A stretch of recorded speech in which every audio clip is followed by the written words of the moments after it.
Être à l'écoute des gens, s'exprimer sur des sujets de fond, aider à la décision des élus, c'est le rôle des instances participatives de la métropole grenobloise. Tout d'abord, le Conseil de développement, pour penser le territoire et son avenir.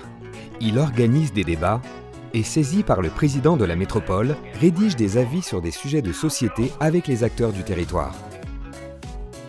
Il réunit des représentants d'associations, d'entreprises, de partenaires, qui s'organisent en groupes de travail et participent à de nombreux projets et espaces de dialogue avec les élus et les services.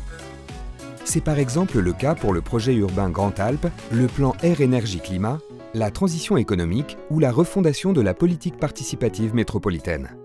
La commission consultative des services publics locaux, pour des avis éclairés par des services publics de qualité. Elle réunit des élus, représentants d'associations et habitants. Ils formulent des avis obligatoires sur les délégations de services publics.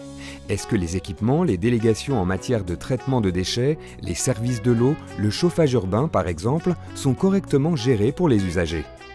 Ces avis sont ensuite inscrits dans les délibérations du Conseil métropolitain. Les comités d'usagers, pour relier les services publics au quotidien des habitants.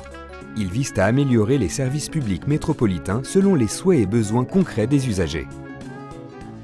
Les conseils citoyens politiques de la ville, regroupant des associations et des habitants dans les 10 quartiers prioritaires de la métropole, donnent des avis sur les orientations politiques et les financements dans les quartiers.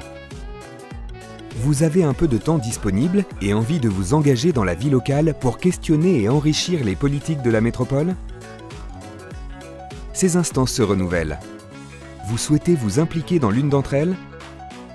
Alors pour en savoir plus, rendez-vous sur participation.lametro.fr.